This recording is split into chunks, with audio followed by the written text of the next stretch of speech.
ব্যক্তিগতভাবে আমরা কোনো রাজনীতি করি না, হুজুররা কিন্তু জামাত করি না। কারণ জামাতের সাথে আমাদের সাথে এরকম আকীদা নিয়ে আকাশ জমিন পার্থক্য। আসসালামু আলাইকুম রহমতুল্লাহি বারাকাতু। প্রিয় হাতিয়াবাসী, আপনাদেরকে গতকালকের সেই ভোট কেন্দ্রের চিত্রগুলো আপনাদের সামনে তুলে ধরতেছি। গতকালকে তারা আমাদেরকে যেভাবে হেনস্থ করেছিল, তারা আমাদের উপর যেভাবে নির্যাতন চালিয়েছিল, তারা চেষ্টা করেছিল জোর করে মানুষের কাছ থেকে তারা ভোট আদায় করে ছাড়বে। তারা সেজন্য এনসিপির কোনো শাপলাকলির কোনো ভাইদেরকে, কোনো বোনদেরকে, কোনো মাদেরকে তারা আসতে দেয়নি। তারা জায়গায় জায়গায় এরকম ব্যারিকেড দিয়ে রাখছে।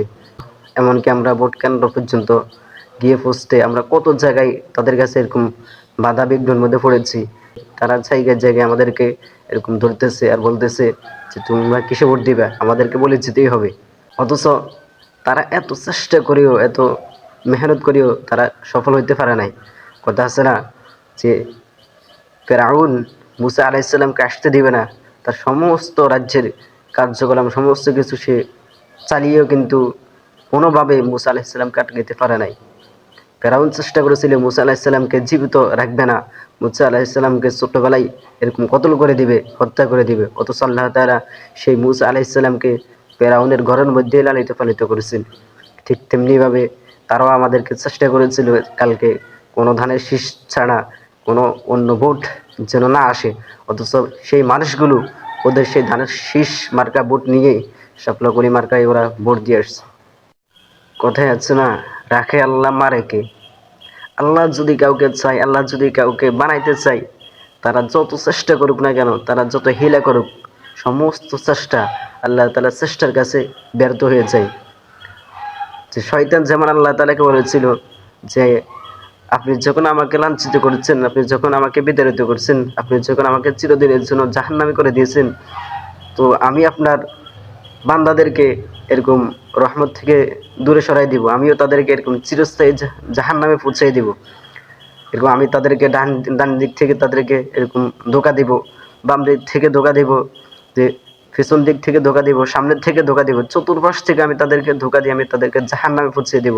তখন আল্লাহ বলেছিল যে আমি উপর থেকে তাদেরকে রহমত দিয়ে আমার বান্দাদেরকে এরকম হেফাজত করব। ঠিক তেমনিভাবে তারা চতুর্দিক দিয়ে সমস্ত মহিলাদেরকে, সমস্ত ভাই বোনদেরকে, বিশেষ করে আমাদের অনেক জায়গায় আমাদের মাদ্রাসার ছাত্রদেরকে এবং হুজুরদের উপর অনেক নির্যাতন করছে এবং হুজুরদের গায়ের উপর হাত তুলছে। যে জাতি আলেমদের গায়ের উপর হাত তোলে, সে জাতি কোনো দিন মানুষের কল্যাণ বহি আনতে পারে না, সে জাতি কোনো দিন মানুষের জন্য মঙ্গলময় হইতে পারে না। অথচ আমাদের উপর যে নির্যাতন চালিয়েছিল, কিন্তু সমস্ত নির্যাতন ফেলে দিয়ে আল্লাহ তাআলা সেই মানুষগুলোকে, সেই মজলুম মানুষগুলোকে আল্লাহ তাআলা বিজয় দান করছে। এটা হচ্ছে আল্লাহ তাআলার কুদরত। এই যে আমাদের হুজুরদের উপর, আমাদের মাদ্রাসার ছাত্রদের উপর অনেকগুলো আমি আমার পরিচিত সাথী ভাই যাদের উপর নির্যাতন করেছে, যাদের গায়ের উপর হাত তুলছে, এরকম রক্তাক্ত করেছে। অথচ আমরা ব্যক্তিগতভাবে হুজুররা কিন্তু জামাত করি না। কারণ জামাতের সাথে আমাদের সাথে এরকম আকীদা নিয়ে আকাশ জমিন পার্থক্য। জামাতের সাথে আমাদের আকীদা নিয়ে কিন্তু আমরা শুধুমাত্র এনসিপিকে ভোট দিচ্ছি হাতিয়াবাসীর স্বার্থে, দেশের স্বার্থে, যাতে আমাদের দেশের উন্নয়ন হয়, যাতে আমাদের দেশের মানুষ শান্তিতে থাকতে পারে। আমরা সেই স্বার্থে শুধুমাত্র মাদ্রাসার ছাত্রগুলো এনসিপিকে ভোট দিয়েছি। ব্যক্তিগতভাবে আমরা কোনো রাজনীতি করি না, আমরা দেশের স্বার্থে শুধুমাত্র শাপলাকলিকে ভোট দিয়েছি। কারণ আমরা দীর্ঘদিন পর্যন্ত এরকম নোয়াখালী পথ অতিক্রম করে চট্টগ্রাম যাওয়া লাগে, নোয়াখালী পথ অতিক্রম করে চট্টগ্রাম যাওয়া লাগে, আমরা দীর্ঘদিন পর্যন্ত চট্টগ্রাম যাতায়াত করি। আমরা দেখেছি হাতিয়াবাসীর কি পরিমাণ কষ্ট সহ্য করতে হয় নলছিড়া ঘাট থেকে চেয়ারম্যান ঘাট পর্যন্ত পৌঁছতে।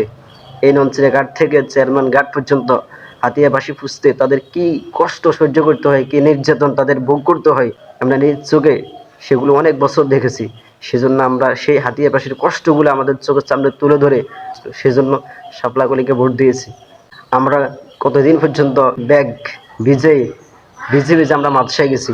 কারণ আগে যে যাতায়াত ব্যবস্থা ছিল সেটা মানুষের জন্য এত কষ্টময় ছিল যে বিশেষ করে যে বর্ষাকালে সিরিয়াল ধরতে ধরতে নৌকার মধ্যে উঠতে উঠতে মানুষ যে জামা কাপড় সব কিছু ভিজে সে লাশ পর্যন্ত বাড়িতে ভিজে বাড়িতে অথবা তার গন্তব্য স্থান পর্যন্ত সে ভিজে ভিজে যাইতে হয়। আমরা কতদিন পর্যন্ত মাদ্রাসায় গেছি যে আমাদের ব্যাগ জামা কাপড় সমস্ত কিছু ভিজে আমরা মাদ্রাসায় গেছি।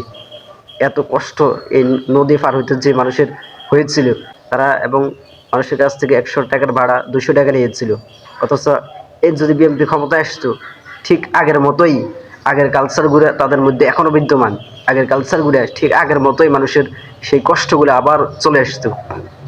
সেজন্য আমরা শুধুমাত্র দেশের স্বার্থে দেশের মানুষের উদ্দেশ্যে আমরা শাপলা কলিকে ভোট দিয়েছি। আর এই ভোট দিতে গিয়ে আমাদের উপর অনেক নির্যাতন হয়েছে। তা আল্লাহ তাআলা সেজন্য পরিশেষে সেই নির্যাতিত মানুষগুলোকে আল্লাহ তাআলা বিজয় দিয়ে দেখিয়ে দিয়েছেন যে তোমরা যত চেষ্টা করো না কেন, কিন্তু আল্লাহ তাআলা চেষ্টা করেছে, সমস্ত চেষ্টা ব্যর্থ। সেটাই হয়েছে আলহামদুলিল্লাহ।